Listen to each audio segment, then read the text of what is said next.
Hello there, my name is Michael Maynard and welcome back to Gorilla Picking. Now, what I thought I might do today, folks, is a tutorial on how to pick this Marks High Security. So again, it's branded a couple of different ways. It's a Marks High Security, it's a Scorpion CX5, and it may be one or two other things besides. But either way, it is a lovely lock and a very interesting lock, very rewarding lock to pick.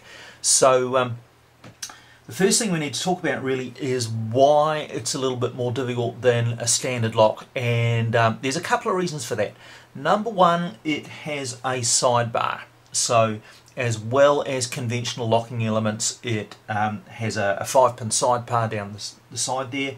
And if you are going to pick high security locks, then you know you've just got to learn how to pick sidebars, because most high security locks have a sidebar element in them somewhere. Now, the other thing that makes this a little bit different is that even the 6 standard pins, the pin tumblers up the top, are a little bit more difficult than your average because they are modelled on the Assa gin bottle spools. So here are these two elements that we're talking about. Let's just grab those both in my hand and zoom in. When you, if I can ever get this thing focused, okay, when you look at these, first of all, you'll see that that spool there is the typical gin bottle shape, so it's not a standard spool shape. It's got a very, very nasty little lip at the top there, very, think of it as a very nasty, steep little spool. And then the sidebar slider here, fairly straightforward, this one. You can see that it has got 2 gates, a true gate and a false gate. The true gate is the deeper one here, the false one is the shallower one. And of course the idea of that shallower gate is that you get your sidebar stuck in there, and it's enough to hold the sidebar in place, but it's not enough to open the lock. So you've got to think of a way round those two issues. Okay, let's move on and talk about the instruments that you are going to need. Now, first and foremost, the first thing that you should be thinking when you pick any lock is, what tension tool am I going to use? And this one, in actual fact, is dead easy. It has got a massive big wide open keyway, this thing. It's huge. And so I am using a Peterson pry bar. So this is the big thick Peterson pry bar, and it wedges in the top of that keyway just nicely.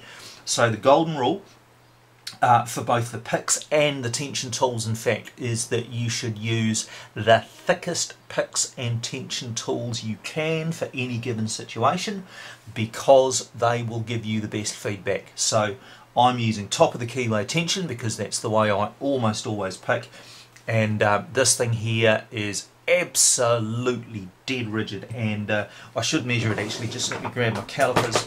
It is 125, so let's call it 122. I think nominally that's a 1 1/4 mil pry bar. So a big, thick, beefy pry bar there, no doubt about that. Alright, now on to the picks. Now again, huge big wide open keyway.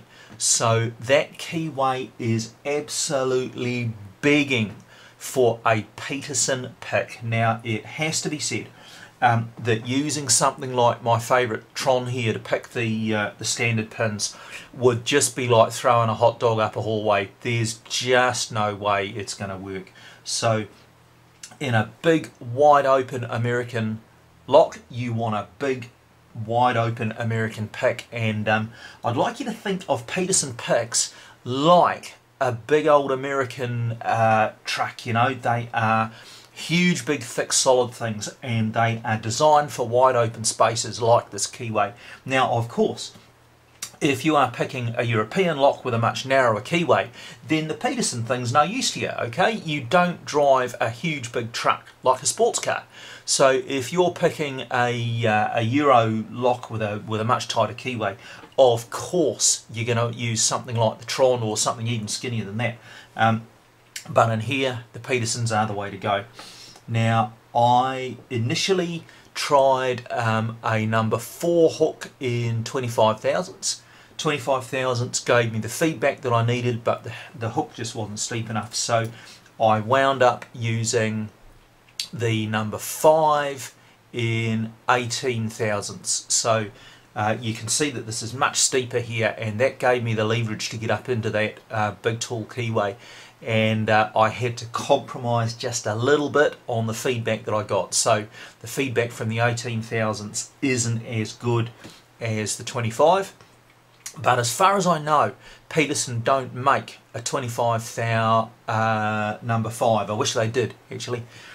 The other one that you probably could have used in there would have been a Peterson DeForest Diamond.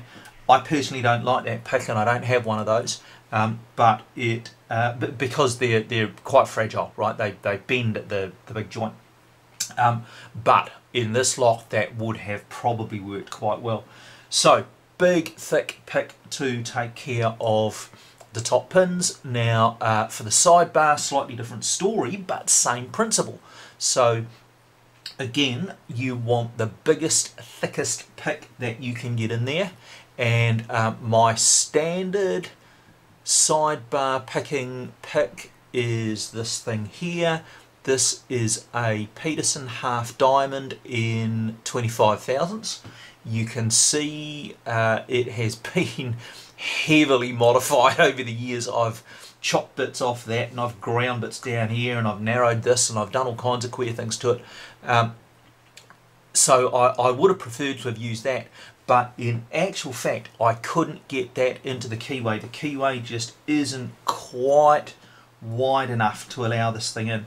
So I ended up in fact with the Tron, and it turns out that you can sneak the Tron in down the side, so it's going in the bottom of the keyway, and it goes in sideways, which is what you need to pick those sliders. The reason it gets in is that if we put those two together, the Tron is slightly skinnier this way than the half diamond, so it's narrower, it's skinnier, so that we can get it into that keyway sideways.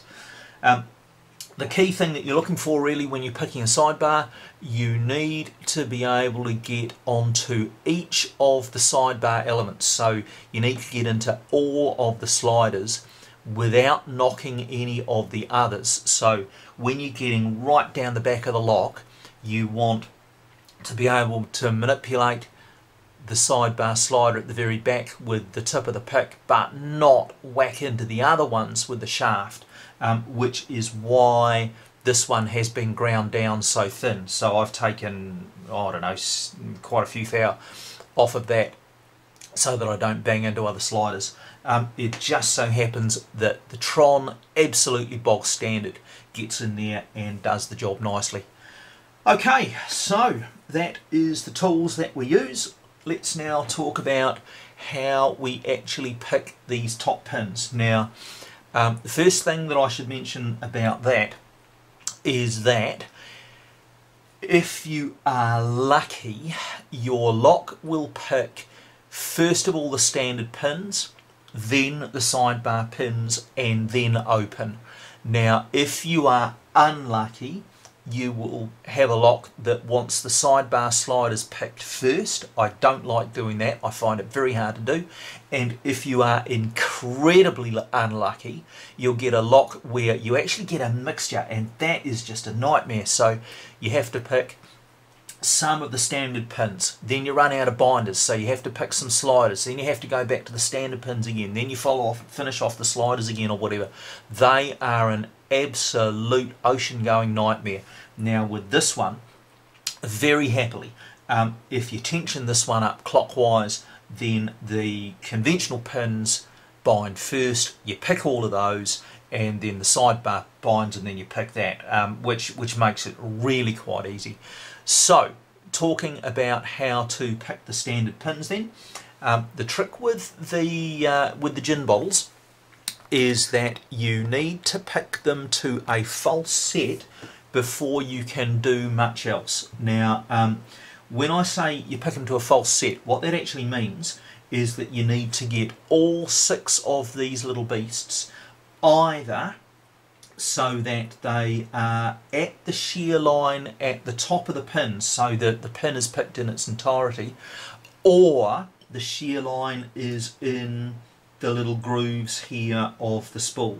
Now once you get to that point, you will get a really unmistakable click. You'll get a tiny little false set. Now at that point, what's happened is that you have got a mixture of fully set pins and pins that need to be picked over the lip of their spool. Thankfully, the core on this thing does not have countermilling, so you might be able to see that that's a standard core there. So once you hit the false set, what you need to do is work out which of these things needs counter rotating and which doesn't. Now it just so happens that the saving grace of picking this particular lock is that it's very easy to tell a set gin bottle spool. So once you're in that little false set, if you before I get there, to get to that false set you need medium to heavy tension. Okay, and you're going to need to cycle through those pins quite often, so it isn't just a one and done. You won't just get one click off of every pin and then you're in the false set. You'll maybe have to cycle through the pin stack, I don't know, half a dozen or a dozen times I suppose, and you're using fairly heavy tension so that you don't overset pins. Okay, so once you're at that point, you're in that little false set, you back off on the tension. So the second stage of picking these pins, you back right off, and what you'll find is that if you then put a bit of gentle pressure on those pins, the ones that are set are absolutely rock solid. You will get no counter rotation from that at all, nothing. On the other hand, the ones that are on the lip here and need to be eased over that lip, they will give you really big counter rotation. You'll know it when you feel it. Now, I couldn't figure out a way to work out the spool binding order, so what I found was about half of the spools every time needed picking. So once I got to that false set, about 3 were completely set and about 3 needed to be picked. I couldn't figure out the binding order of those 3 that needed to be picked, so I just did them in random order, and sometimes I was luckier than others, and it set quicker than others, you know. Okay, once you have picked those, you don't get a deeper false set. So this is a trap for young players, and this took me a little while to work out. When you saw me picking this lock, you actually saw me get in real close to the lock a couple of times to see whether or not I had all of these top pins set. Now what I was doing there was looking to see if there was any movement in the core when I was in the false set. So when you have got into that first little false set, there's a very narrow little click. You're in that false set, and if you have still got conventional pins left to pick, if you press on the tension wrench at that point, that core is absolutely rock solid. It will go nowhere. Now, on the other hand, if you have got all those picked and you are now just on the sidebar, when you put a little bit of tension on there, so when you push harder with your tension wrench, you will get a very, very smaller movement, a very, very small springy movement on that sidebar. And what's happening there is that you're pushing that sidebar around just a tiny little bit. So you'll know when the sidebar sliders are ready to pick when you get that tiny little movement. Okay, next thing. You are now at the stage where you need to pick the sidebar sliders. Now, if you pick sidebars a little bit, then you will know that the feedback that you get from a sidebar slider is very different to what you get from a standard pin. And we need to talk for a minute about pin states here, guys. There are 4 possible states that those sliders can be in. State number 1 is not binding and doesn't need picking. So it's basically just loose. State number 2 is binding and needs to be picked. So it's tight when you feel it with your pick, and it needs picking. Third state you've got is in a false gate and therefore needs to be picked. And finally, number 4, picked in its true gate. Now, here's the catch. When you are completely loose and don't need picking, you'll feel it completely sloppy and you go nowhere with it. That's easy. Okay. When the pin is in its true gate, it will also be slightly loose. Now, not as loose as when it doesn't need to be picked, but there will be a little bit of play in that sidebar slider. Okay, the other 2 conditions, so this one here where it's binding and needs to be picked, and this one here where it's in its false gate and needs to be picked, there is quite a bit of resistance to your pick when you are in these 2 states here. So what you are looking for when you are going through each of these sidebar sliders is a resistant state. You're looking for the pin pushing back on you when you gently test it. And if it's either rock solid, like it is when it's binding and needs to be picked, or it's pretty solid, like it is when it's in a false gate, those are the 2 states when you give them a click. So either one of these 2 you leave alone, but when there's a bit of resistance there, you give it a tiny little click. And what you do to do that is very simple. You've got your pick underneath the sidebar slider. You just rotate it a tiny bit, so you've come into the bottom of the keyway like so. You're underneath the sidebar pin and you go click like that. So you're just turning it clockwise just a tiny bit. That's enough to nudge the sidebar slider over whatever it is that it's currently on. And once you've got the feel for that, it is simply a case of, again, like the top pins, cycling through, just going a tiny click on each one that needs it every time, leaving alone the ones that don't, until you start getting some decent feedback on the tension wrench. And you'll know when that happens, for the first few clicks you don't actually get much on the wrench at all. Then, once there are maybe 1 or 2 sliders set, you'll start feeling it on your finger, you'll start feeling it through the wrench, and you'll get little incremental increases in that false set, and then finally you hit the last one and the thing pops and away you go. So that is 17 minutes worth of how-to on this fascinating lock. I absolutely love this thing, guys, and I would really encourage you guys to find one of these on eBay and buy the thing. I guess you can probably buy them new as well. I wouldn't buy a new lock unless I absolutely was forced to, but if you can find one of these Marks High Security or Scorpion CX5s on eBay, then I very definitely would. Okay, last and final point, I want to talk to you guys about the joys of progressive pinning. If you are trying to pick this for the very first time ever, 6 standard pins, 5 sidebar sliders, you are not going to know what on God's green earth all the feedback means. Now, absolutely by a huge margin, by a massive margin, the best way to learn a lock like this is to progressively pin it. And so what I did with this one, this one actually came as standard with grub screws. I don't know if they all do that, but this one just happened to. So it was very easy to start off with 2 or 3 or whatever I had of the standard pins, learn how to pick those, add more, so that I was ending up picking all 6.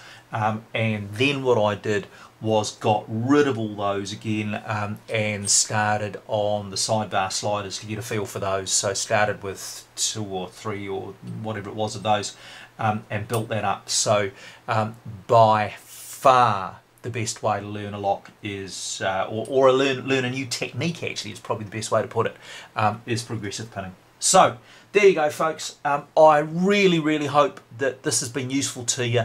I really hope that this takes your picking up another gear, up to another level. Thanks for listening, and thanks for staying with me as I've taught you all this stuff. I'd love to know what you think about this stuff, so please leave some comments below. My name's Michael Maynard, this is Gorilla Picking, and that is a beautiful lock.